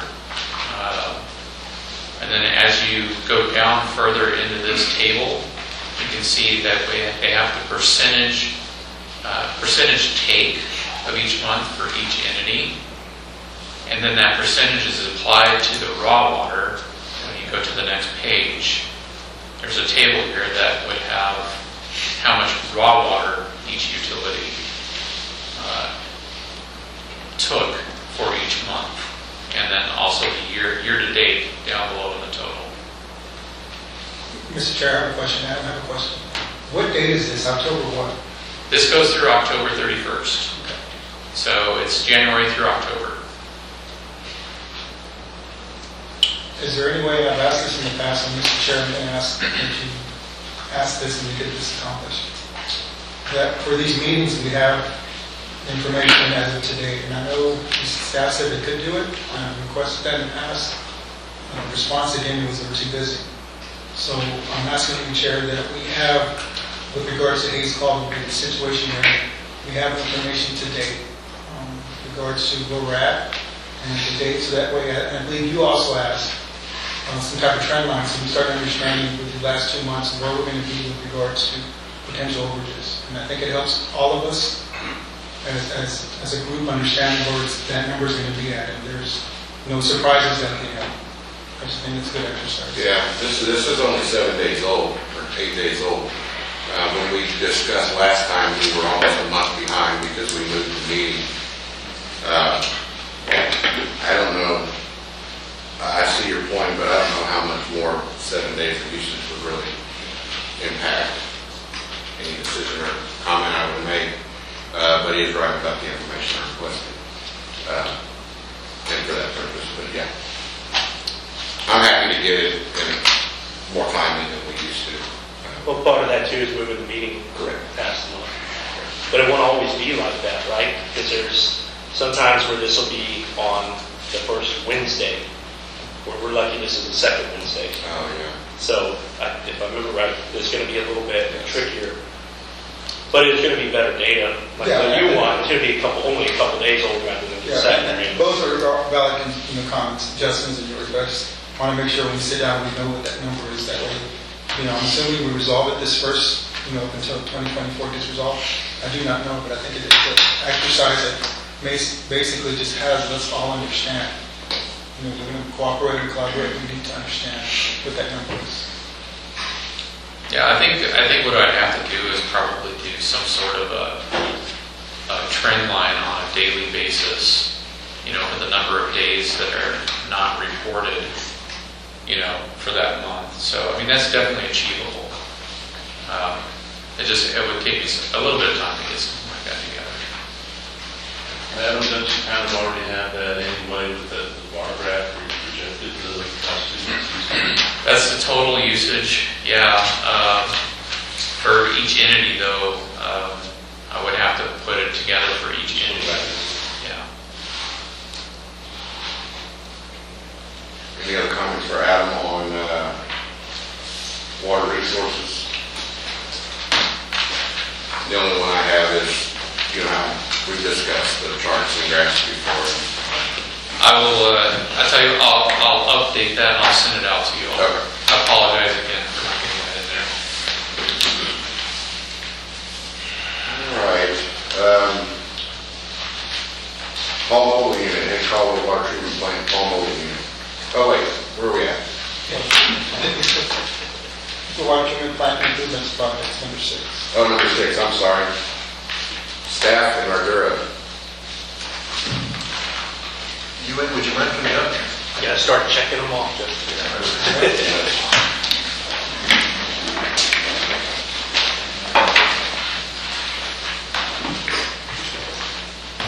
Morning,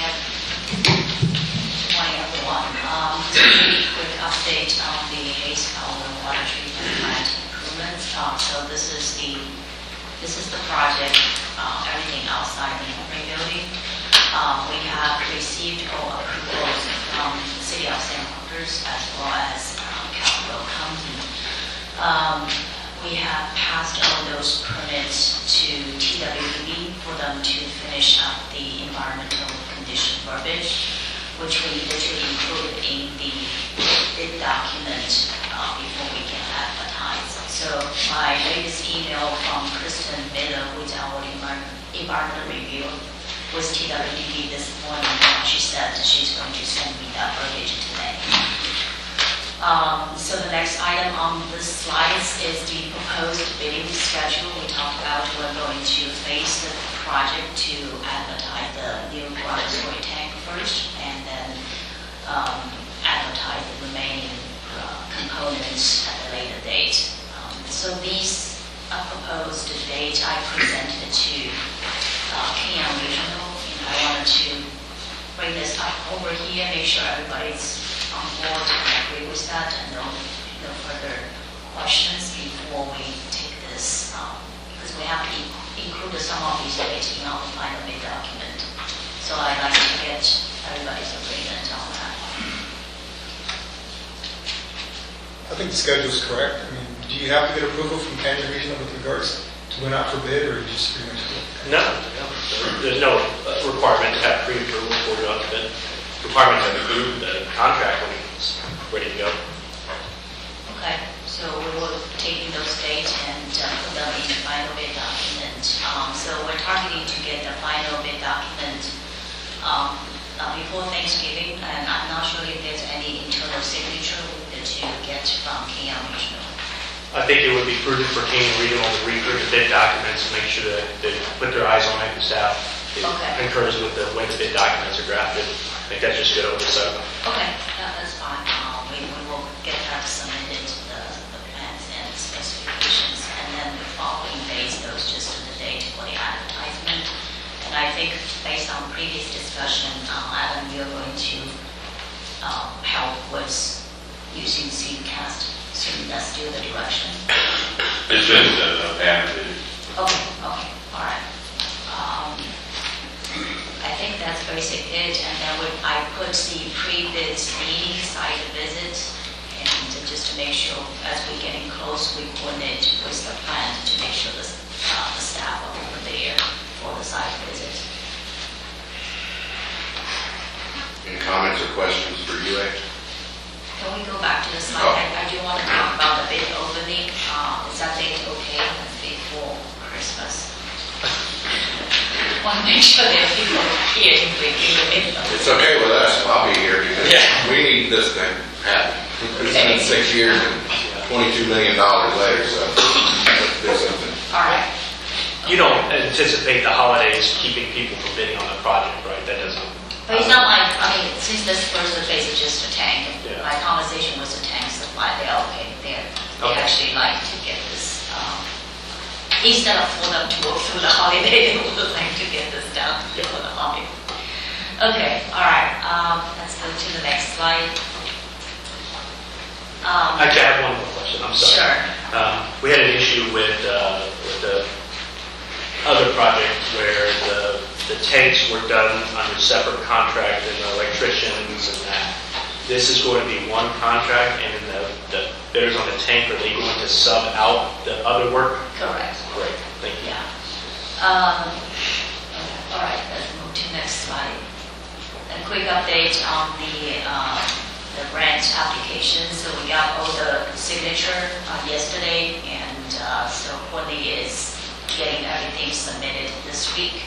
I do want to mention, we got a notification that deadline got extended to February, but we're still targeting to get everything turned in this week. The ozonation study, that report of tech memo has been submitted last week, and just let us know once you finish your review if there's a comment you wanted to get together to go over the comments. We will. We have a few comments for you. All right. Update on the membrane project. I know there's an agenda item after this. We'll talk about the recommendation of issue the remaining fundings to proceed with the task. What I wanted to mention, we already started working with Paul in getting all the data from the mobile traders so we can review and benchmark their performance.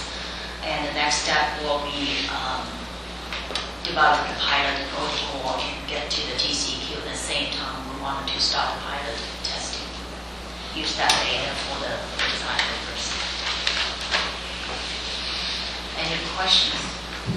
I've got a question, this is Ms. Ross. Yeah. And this goes along with what Brian brought up, and I wasn't sure how to address this. But with regards to tank construction, there's pretty much just two companies on board. One of them we had a situation with.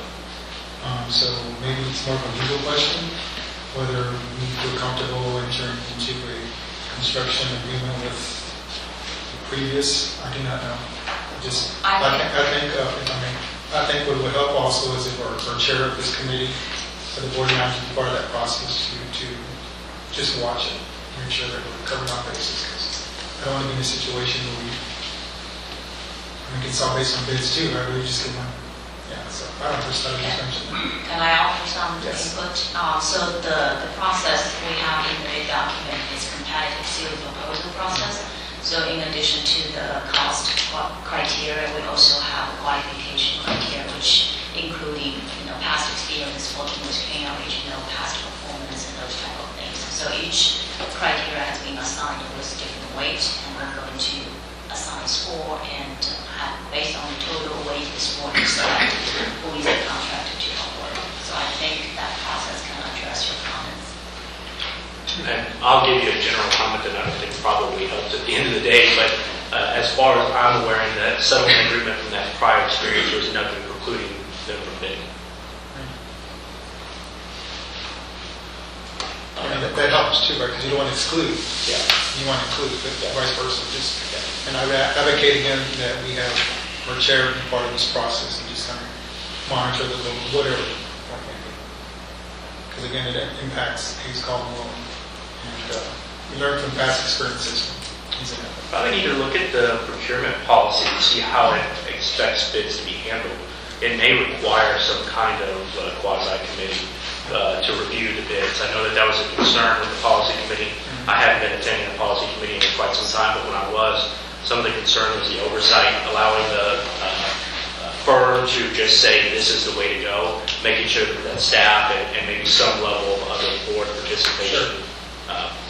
I would recommend that staff go through that procurement policy and make sure we're adhering to it as we've adopted it. Would you like me to forward you that in the bid document? This was based on a previous discussion with the staff. We have the CSP process. No, I would not like you to forward it to me. Okay. It can be Who do you want done. me to distribute it if everybody wanted to see it? I think staff needs to determine what the procurement policy says and find out. I think that additional oversight is never bad, and I think the procurement policy may call for it. Yeah, we talked about having the construction committee do all this stuff, so basically it's, we can take some of the stuff away from the construction committee, put on the board of managers, and just, it makes any sense that we do that. Unfortunately, they may require one member of the construction committee to be on that. Stephen, you had a question? The current hall trailer that's in operation at the site, the data that's currently being generated, that can be applied to the pilot. The data has been generated can be applied to the pilot, can be used for the pilot study. However, based on the TCEQ, they also looking at, in addition to the membrane performance, they also require you to collect other water quality data. So that's the component I doubt that has been done yet, because this is to supplement your full-scale plant, right? Not necessarily for the gathering the data for the pilot purpose. So we needed to get those data to make sure TCEQ's requirements is met. So like temperature and turbidity and other parameters? That's not the temperature, turbidity will be part of it, but there will be other, metal data and non-metal organic, everything else needed to be collected.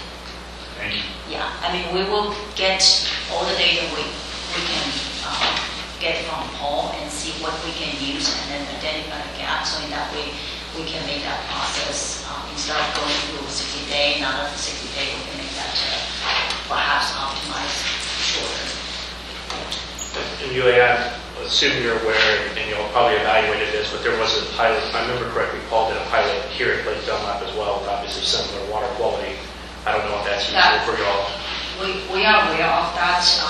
My concern was using that data has been there for such a long time. Sure. And water quality tends to change over years, and we'll feel more comfortable, looking at the latest. And certainly we can also look at the past pilot information as well. You know better than I do. The other thing, I know it's not on the slide, but I wanted to just circle back. This is a question related to the benefit cost analysis to eliminate the decant pond as part of the improvement project. So we have ran analysis and working with David, got some cost information from him based on the past performance. So the option one we talked about is to keep the current operation. Don't build the new decant pond and decant pump station. So by doing that, we needed to purchase 4 more frac tanks, which the estimated cost is $173,056. And I can share this later on. And then given the current loads that we estimated, we will have a total of 363 loads per year. And then the estimated annual hauling cost for that is $285,157. So this is the option. Don't build the new decant pond, keep the current operation, but getting additional frac tanks and hauling off-site. The second option is proceed with building the new decant pond and pump station. The construction cost is $1.2 million for that. In addition, you still have to haul the sludge off the pond. We estimated the frequency to clean the pond 3 times a year. That gives to 782,839. So I think based on this mass, and we would recommend to keep the current operation to help with the project budget constraints. David or John, could you send that information to the participants that day? That way we can look at it. When I get it, yes. Yeah, I haven't sent it this yet, because I forgot.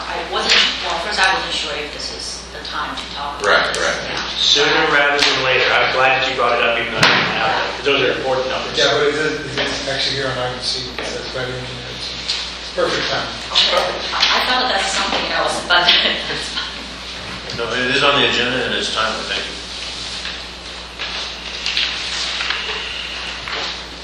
You have anything else? I think that's it. No, we got one more item. Next page.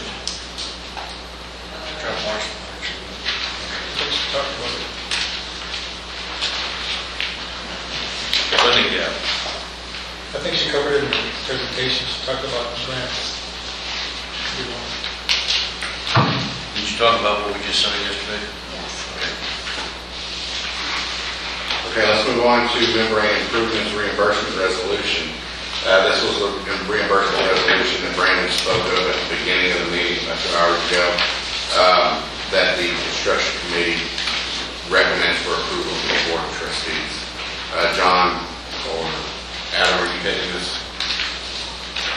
To expedite the process, I would just recommend it before as a recommendation. Yeah, I think we all know what a reimbursement resolution is. Yeah, it's important, you have to have it so we can recapture the costs for doing the engineering before we have funding. Okay. Is everybody comfortable with me taking that recommendation to the board of trustees on Monday? Yes? Okay. Moving on to the engineering service order, the Hayes Caldwell group met and we all decided that it was very important to engage Ardura with the entire scope of their proposed scope, and that's what you have here. We as in the Board of Construction Committee have made the recommendation, or going to make the recommendation to proceed as well. Does anybody have any discussion on that? I would echo supporting that recommendation as well.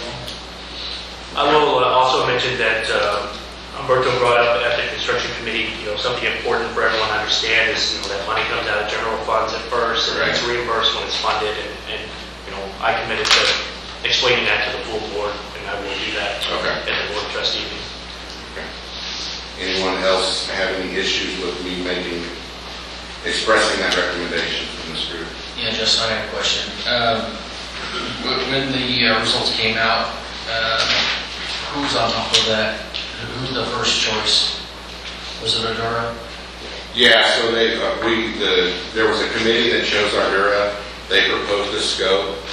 The 5 or 6 of us entities who are participating in that project only approved a partial amount of that scope. And what we're doing today is recommending following up with the entire scope that was given to us. So I guess through that committee, because I was part of that committee, I thought that Garber was the top of that. No, that's done that. Oh, I'm sorry. That's our other membrane problem. Yeah. So I will share that recommendation as well. Now we're moving on to Jacob's Blake Dunlap scope and contract negotiations with Garber. Staff or Garber? Nothing new to report except we've been working with Trey to get the contract language amended. I've asked Mark Hall to come and talk about funding opportunities as well. Mark?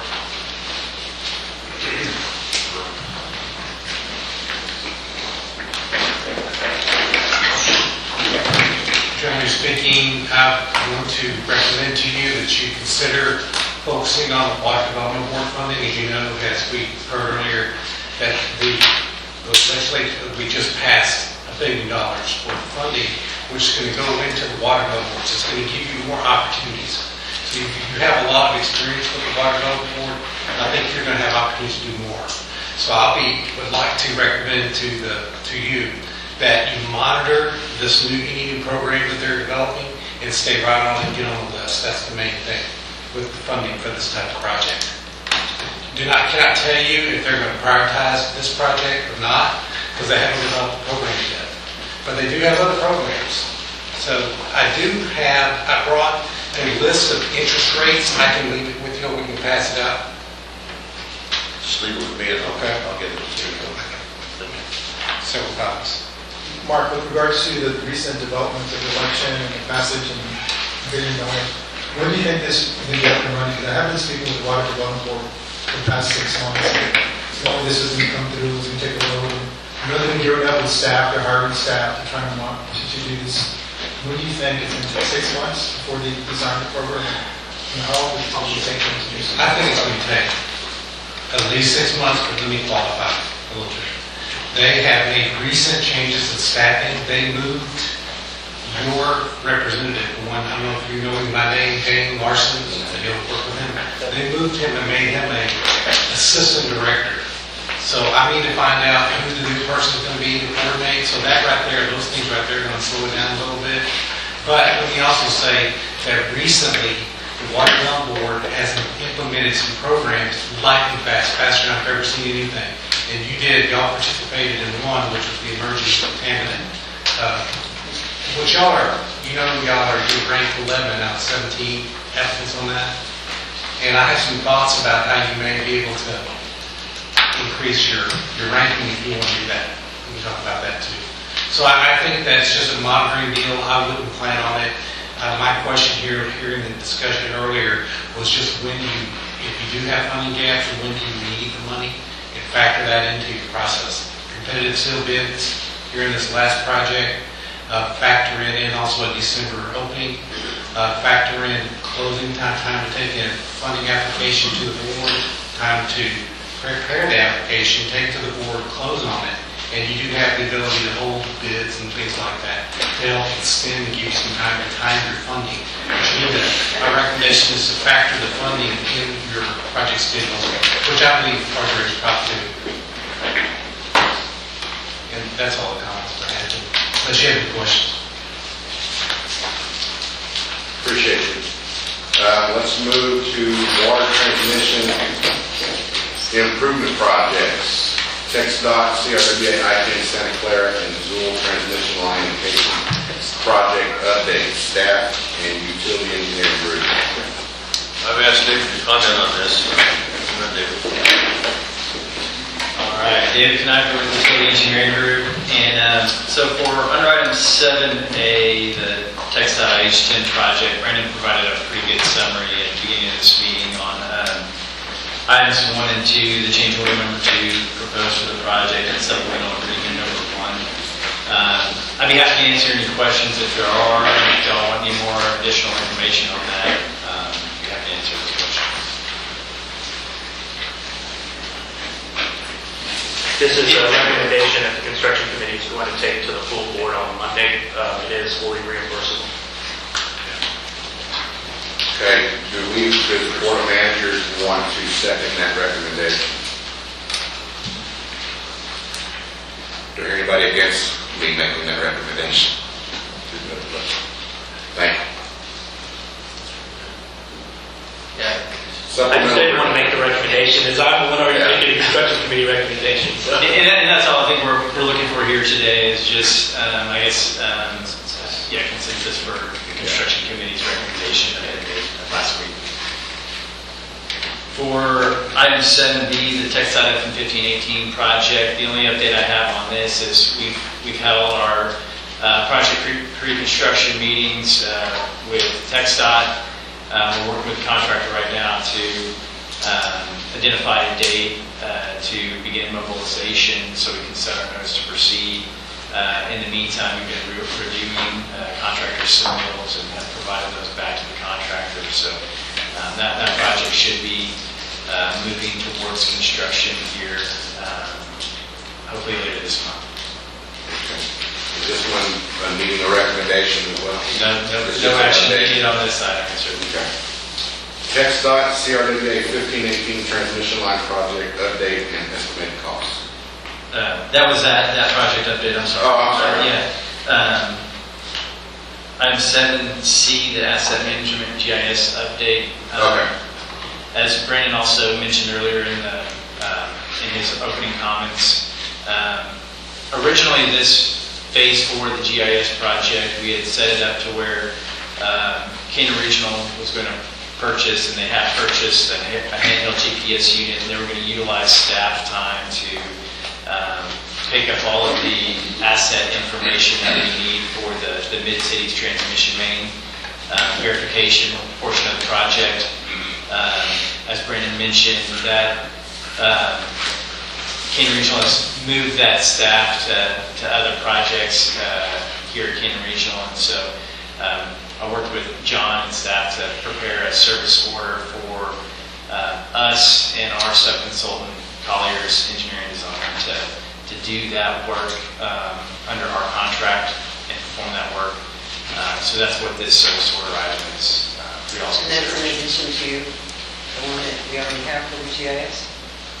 Correct. To our current service order for GIS.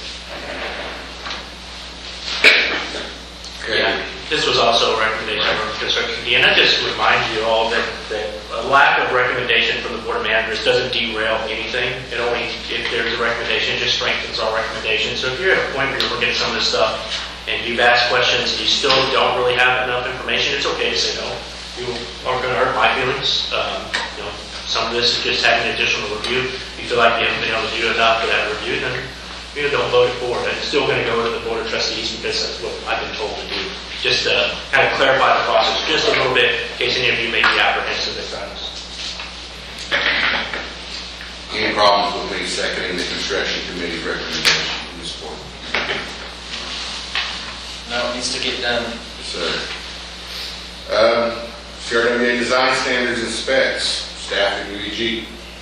So on this item, we have prepared a draft set of standard details that we've reviewed with staff. We're in the process of making some updates to those as well as combining those with some standard specifications.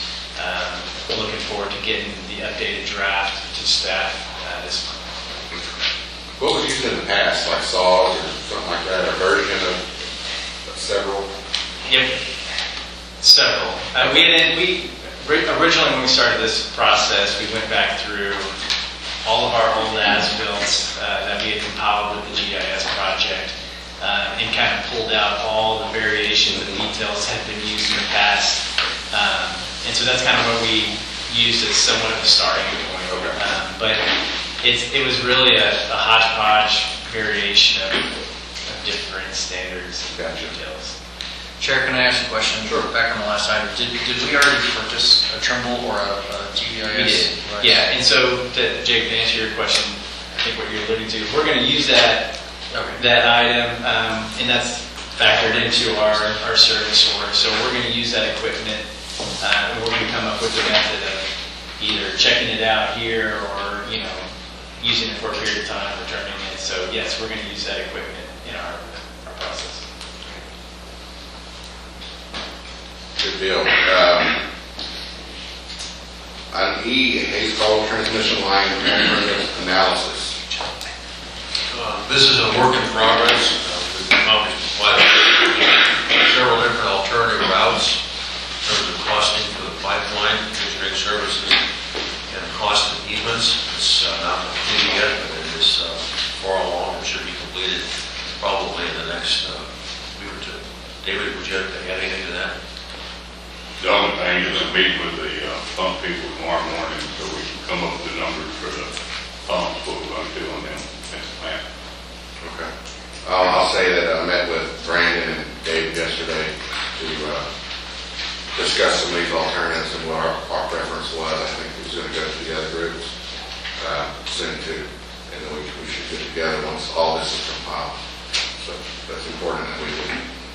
Yeah, in here we have the wheeling agreement, so we met with Maxwell, and appreciate them having the meeting and getting some of their concerns on the wheeling agreement, how it works long term, if it works long term, got their concerns heard, our concerns were heard about the timing issue and how we move this thing forward. I still think it probably is in the best interest of the group to kind of meet one-on-one to give everyone a chance to have some input on their concerns and maybe potential routes that weren't identified. And then it will need to come to the full Hayes Caldwell group to make a determination on it.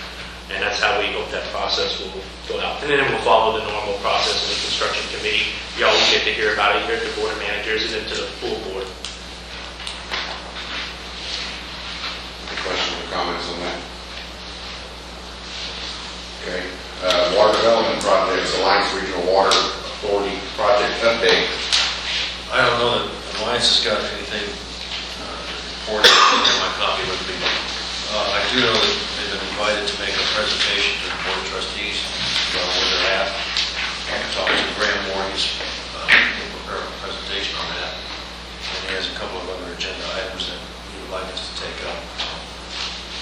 With that, That'll be on Monday. that's on Monday. Okay. Wells Ranch 3 project planning, groundwater leasing and permitting update staff. Okay.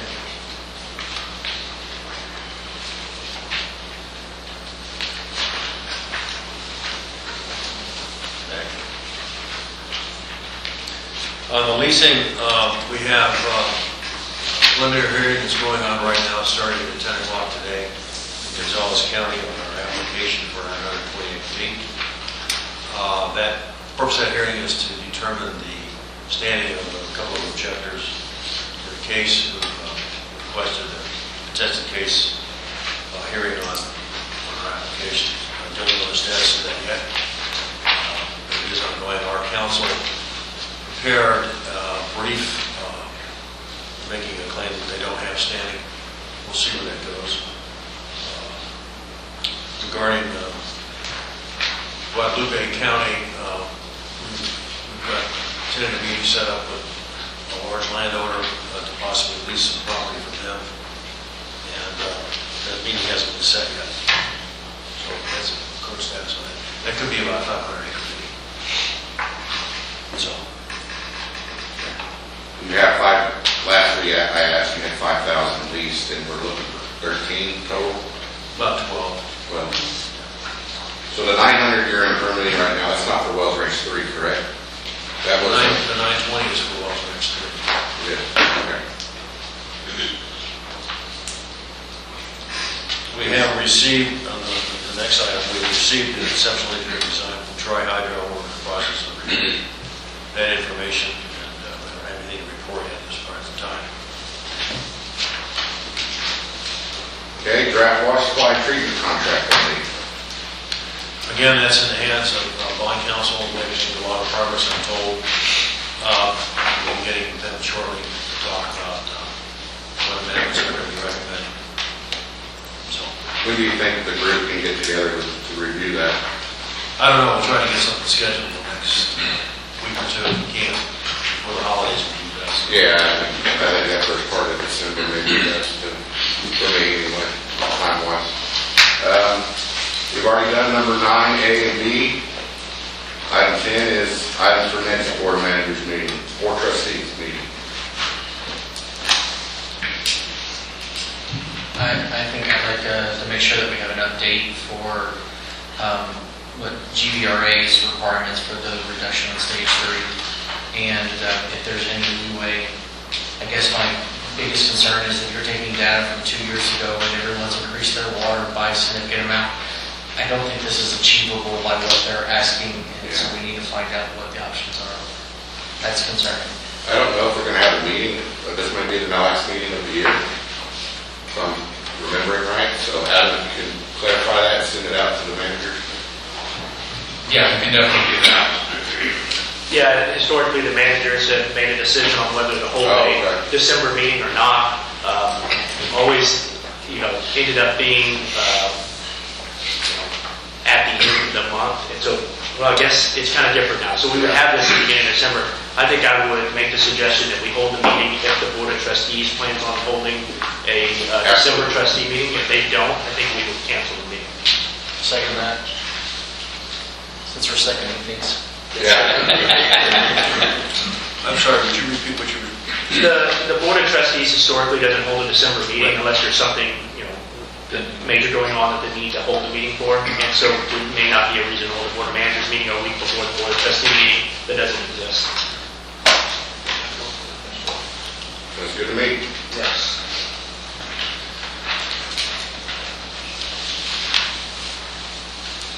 Any announcements? The construction committee right now is tentatively set for the end of November. It'll be the last Tuesday of November at 1 o'clock. Similarly, if staff doesn't have any pressing issues, it needs a direct response by the construction committee, as we do have some small authority. If they don't need anything from us, we won't meet. Okay. Does, since the bylaws have changed, John, does Anna or anyone need to send San Marcos the resolution to appoint a member to this board, or to SOS? If they so choose to elect to do that, yes. If you so choose. You so choose. Request your resolution. So you're going to prepare, sorry, you're going to prepare a resolution yourself or what? Oh, yeah. Yeah, we'll do that. Not for this board meeting, but in the future. For the board of managers, for their appointment to the board of managers. Board of managers, I'm sorry. So we'll require council action. Appointment, yes, we'll just take care of that.